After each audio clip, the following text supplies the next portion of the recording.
한 주간의 IT 이슈를 점검해 드립니다. IT 이슈 위클리. 네, 지금 바로 시작하겠습니다. 네, 2020년 11월 9일입니다. 네, 뭐 감기도 돌고 있고, 예, 건강 유의하시고요. 저는 스타트업 전문 컨설팅사 디토 파트너스 그룹의 최유환입니다. IT 이슈 위클리는 커버 스토리와 헤드라인 한 줄 요약으로 구성되어 있습니다. 커버 스토리부터 만나보시죠.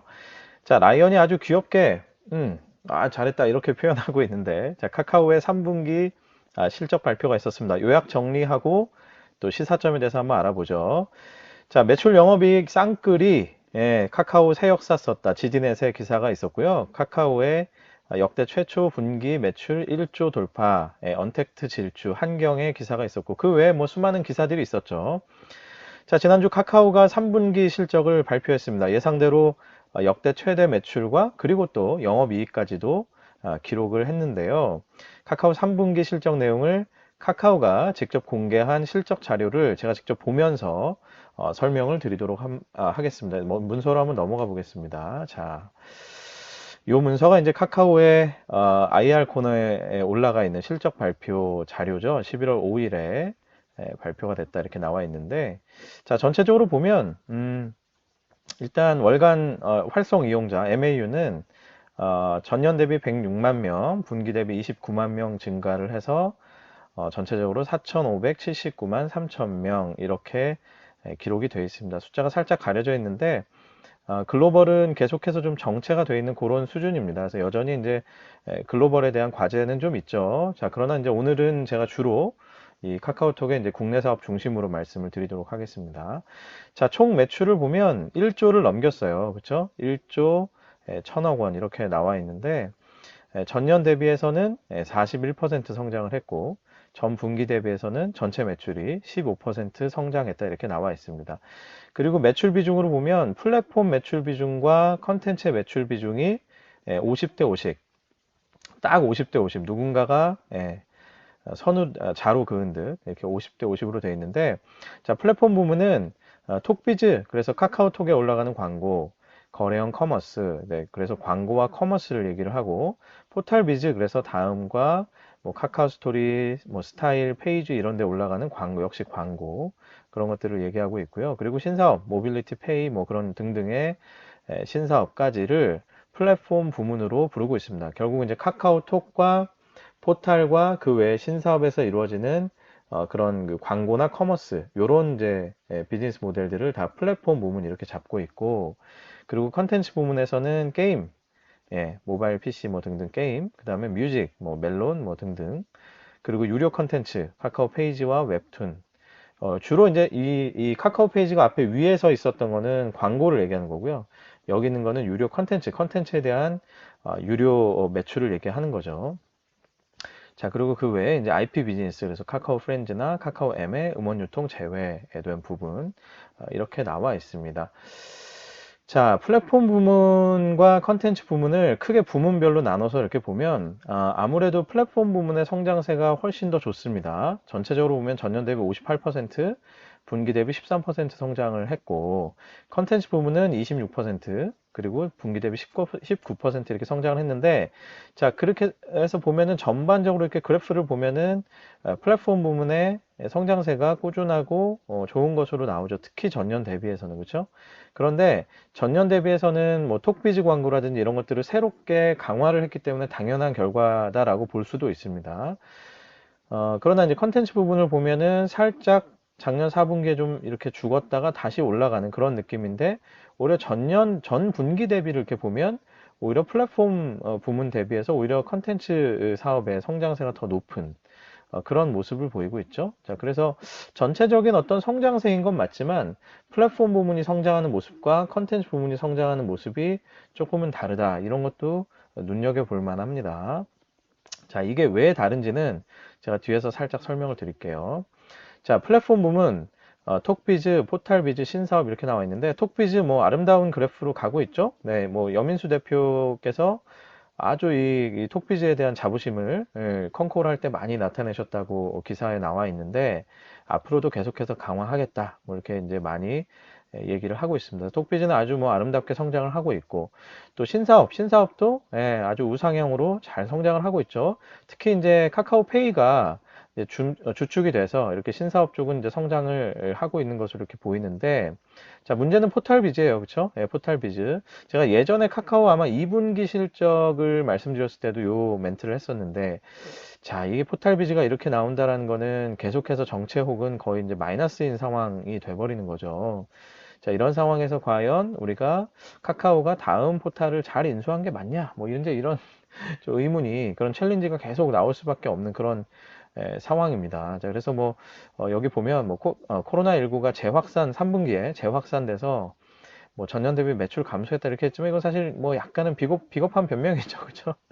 왜냐면 다른 사업들은 다 오히려 코로나19 재확산의 영향으로 더 좋아진 건데 왜 이제 포탈은 안 좋아졌냐. 결국 이제 코로나19 재확산 때문에 이제 빠졌다 이것보다는 사실은 코로나로 인한 효과를 네이버가 다 가져가고 있기 때문에, 그쵸? 포탈 비즈니스와 관련된 것들은 네이버가 다 가져가고 있기 때문에 다음은 이제 점점 더 입지가 더 약화되고 있다. 뭐 사실 이제 그렇게 보는 게 오히려 맞는 것 같습니다. 그래서 약간은 요거는 좀 비겁한 변명이다 이렇게 볼 수 있겠고요. 자, 컨텐츠 부분에 게임과 뮤직을 먼저 보겠습니다. 컨텐츠 부분 게임과 뮤직을 보면 게임의 성장세가 아주 높았죠. 네, 전년 대비 52%, 분기 대비 40% 이렇게 성장을 했습니다. 특히 이제 모바일 게임의 성장이 아주 두드러지는 그런 모습을 보이죠. 90%대의 성장을 보였으니까. 근데 이제 알고 보니 이게 신규 모바일 게임 가디언 테일즈의 흥행에 힘입어서 이렇게 이제 성장을 기록했다라고 얘기를 했습니다. 그만큼 제가 왜 앞서서 이 컨텐츠 비즈가 뭐 이렇게 좀 죽었다가 다시 뜨는데 갑자기 또 확 뜨고 이런 모습을 보였다라고 말씀드렸죠. 그만큼 어떤 작품 하나가 터지면 확 터질 수 있는 게 이 컨텐츠 비즈니스이기 때문에, 제가 종종 이 사업의 포트폴리오에 대해서 말씀을 드릴 때 늘 하는 멘트지만, 이 컨텐츠 비즈니스는 그만큼 사실 어떻게 보면 참 믿을 수 없는 놈이에요. 예, 어떻게 될지를 알 수가 없는 그런 놈이다 이렇게 볼 수 있습니다.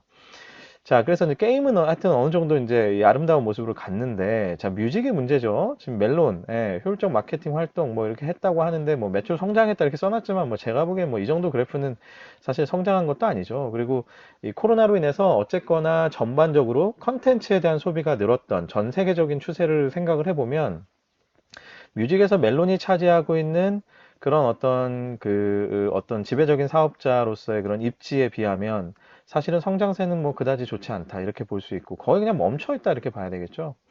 그러니 앞에서 잠깐 가볼까요? 앞에 있는 이 포털비즈 다음과 뒤에 있는 뮤직의 멜론, 이거 뭐 계속해서 골치죠. 이 카카오가 과연 이거 인수한 거 맞냐? 사실 어떻게 보면 빅샷이라고 할 수 있는 게 다음과 멜론에 대한 인수였을 텐데, 이 두 가지가 다 지금 맥을 못 추고 있으니, 자, 이 M&A에 대한 결정이 과연 맞았냐라는 챌린지는 끊임없이 있을 수밖에 없겠다 이런 생각이 듭니다. 자, 유료 컨텐츠 IP 비즈니스 이쪽으로 좀 넘어가 볼까요? 유료 컨텐츠 쪽에서는 카카오 페이지 성장도 좋았지만 이 피코마가 엄청나게 성장을 했습니다. 118%의 성장을 이루었어요, 전년 대비. 그래서 피코마의 폭발적 성장과 페이지의 성장 뭐 이런 것들로 인해서 유료 컨텐츠 분야는 아주 좋은 성장을 보였다 이렇게 볼 수 있겠죠. 특히 피코마 같은 경우는 제가 방송하기 직전에 보니까 뭐 전 세계 순위에서 뭐 만화, 소설 이쪽 앱에 매출 1위를 달성했다 이런 기사가 나오던데요. 그러니까 피코마가 많이 성장세를 보이고 있는 것 같아요. 근데 물론 이것도 좀 저희가 이제 뭐 디테일하게 파봐야 되는 건데, 여기에 굉장히 만화나 소설의 라인업이 아마 좋았을 거예요. 그러니까 그런 라인업이 좋았기 때문에 그게 지금 이렇게 쭉쭉 성장을 하는 거지, 어떻게 보면 이거 자체로 피코마의 어떤 플랫폼으로서의 파워가 굉장히 안정적으로 앞으로도 이렇게 쭉 갈 거야라고 보기에는 아마 쉽지는 않을 겁니다. 그게 제가 말씀드린 컨텐츠 비즈니스의 특성 때문이죠. 자, IP 비즈니스 기타는 뭐 어쨌든 기타 분야니까 뭐 이거는 뭐 좀 뭐 정차가 된다 해도 뭐 특별히 코멘트는 없을 것 같아요. 자, 그래서 전체적으로 보면 어떻습니까? 제가 말씀드렸던 이 숫자가 한눈에 딱 보이시죠? 이렇게 카카오가 아주 친절하게도 이렇게 강점과 약점을 아주 눈에 띄게 잘 띄게 딱 만들어 주셨는데, 이 포탈 비즈 뭐 큰일 났죠 이거. 이거 어떻게 어할지. 그리고 이제 뮤직, 멜론 이거 참 큰일이죠. 그러니까 다음과 멜론이 아주 이 두통의 원인입니다. 그죠? 뭐 그에 반해서 생각보다 신사업 쪽, 특히 페이를 중심으로 한 이런 또 성장세는 굉장히 좋고. 그러니까 어떻게 보면 카카오가 올게닉하게 신사업으로 벌렸던 업은 잘 되고 있는데, 아이러니하게도 큰 돈 주고 샀던 사업들은 지금 잘 안 되고 있는 뭐 이런 상황을 보이고 있죠. 자, 요 앞에서 잠깐 볼까요? 자, 영업이익이 또 성장세가 굉장히 좋습니다. 그렇죠? 전년 대비 103%나 성장을 했어요. 자, 그 원인이 되는 이제 영업 비용을 보면, 자, 우리 앞에서 살짝 봅시다. 매출은 41% 전년 대비, 전분기 대비 15% 성장했는데, 비용은 35%, 15%예요. 그러니까 매출의 성장보다는 비용의 성장이 조금, 비용의 증가가 조금 덜 하죠. 그러니까 당연히 영업이익은 전년 대비 100%대의 성장을 보인 겁니다. 쭉 보면 뭐 전체적으로 사업을 위해서 이렇게 쭉 잘 쓰여진 것으로 보이고요. 마케팅비 비중, 마케팅비의 성장세가 꽤 높긴 하지만 그럼에도 불구하고 제가 지난번 방송에서 네이버 실적 분석 드릴 때 마케팅비에 대한 부담이 결국은 영업이익에 뭐 악화란 표현 좀 그렇지. 하여튼 뭐 여전히 잘하고 있지만 영업이익의 성장세를 좀 마이너스로 만드는 그런 원인이었다라고 말씀드렸는데 어떻게 보면 카카오는 마케팅비의 성장세는 높았지만 그럼에도 불구하고 매출의 성장세가 더 높았기 때문에 상대적으로 마케팅비에 대한 어떤 효율성은 훨씬 높았다라고 볼 수도 있겠습니다. 물론 이제 뭐 이거 하나만 가지고 표현할 수는 없어요. 그 마케팅비라는 거는 구체적으로 어떤 캠페인에 어떤 식의 메커닉을 가지고 마케팅비가 쓰여졌는지를 사실 파악해 봐야 사실 그걸 봐야지 알지만 지금은 일단은 이제 매크로한 이제 데이터를 가지고 말씀드리는 거니까 정확도는 좀 떨어질 수 있어요. 그렇지만 전체적으로 봤을 때 상대적으로 네이버 대비해서는 마케팅비가 둘 다 성장을 했지만 양사가 카카오는 마케팅비 성장보다도 그럼에도 불구하고 영업 비용의 성장보다는 매출의 성장이 더 높았기 때문에 결국 하여튼 효율성에서는 카카오가 조금 더 잘했다 이렇게 볼 수도 있겠습니다. 뭐 그 뒤는 뭐 쭉 이제 볼 게 없을 것 같고요. 자, 다시 돌아오죠. 자, 그래서 요약 정리 시사점을 한번 보면 이렇습니다. 자, 첫 번째, 뭐 제가 그냥 느낀 바를 적은 거예요. 자, 매출 1조, 영업이익 1천억을 넘었다. 이건 뭐 분명히 의미 있는 성과를 냈죠. 이거는 뭐 박수 칠 일이고 앞에 라이언이 뭐 이렇게 와 이렇게 했듯이 진짜 이렇게 할 일입니다. 뭐 이거 아주 잘한 일이죠. 자, 두 번째 보면 톡보드 광고, 그 다음에 카카오페이, 모바일 게임, 피코마 이 네 개의 비즈니스가 결국은 전체적인 성장을 견인했다 이렇게 볼 수 있는데 자, 이 얘기는 뭘까요? 결국은 앞으로 광고, 이 톡보드 광고를 뭐 채널 등으로 확대한다고 하는데, 자, 광고 확대가 얼마나 효과가 있을지, 그죠?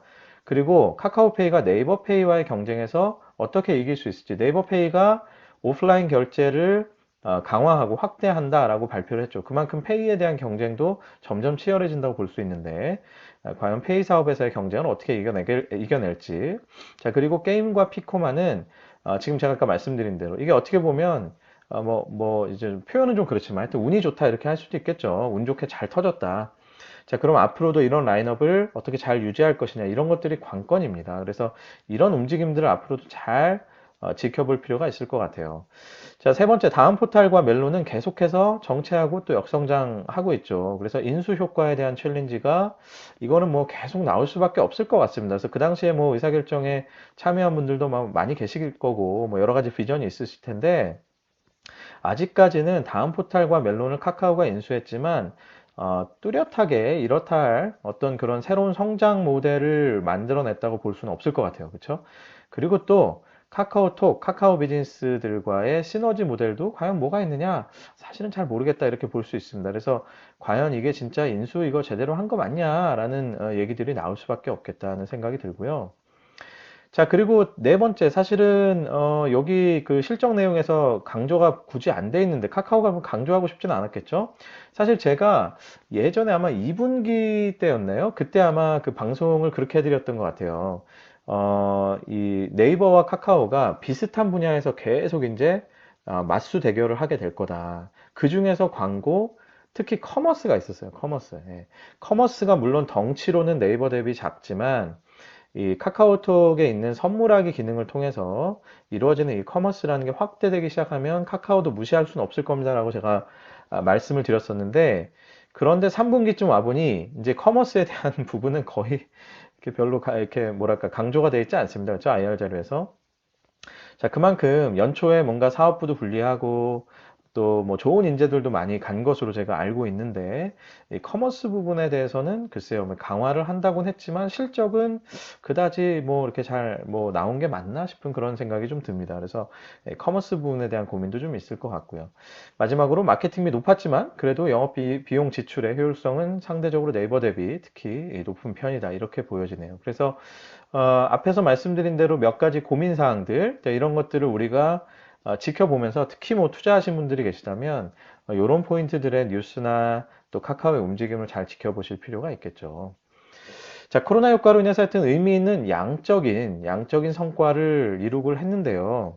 자, 과연 질적으로 균형감 있는 포트폴리오를 만들고 그리고 또 안정적인 성장세를 앞으로도 이루어 나갈지 요거는 좀 더 지켜봐야 되겠죠. 앞에서 제가 말씀드렸던 몇 가지 그런 관전 포인트들이 있을 것 같습니다.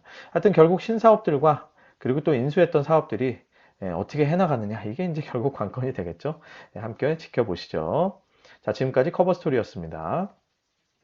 ITC 위클리와 함께하고 계십니다. 헤드라인 한 줄 요약으로 넘어가 보겠습니다. 자, 첫 번째, 네, 바이든이 뭐 그냥 확정이 됐다고 하죠. 바이든이 대통령이 됐는데, 바이든 특히 민주당 쪽은 평소에도 반독점 규제를 상당히 지지하고 아주 강하게 밀어붙이는 편이었습니다. 자, 이 때문에 미국에 있는 IT 빅4, 갑파라고 불리우는 미국의 IT 빅4가 굉장히 긴장하고 있다. 뭐 이런 소식인데요.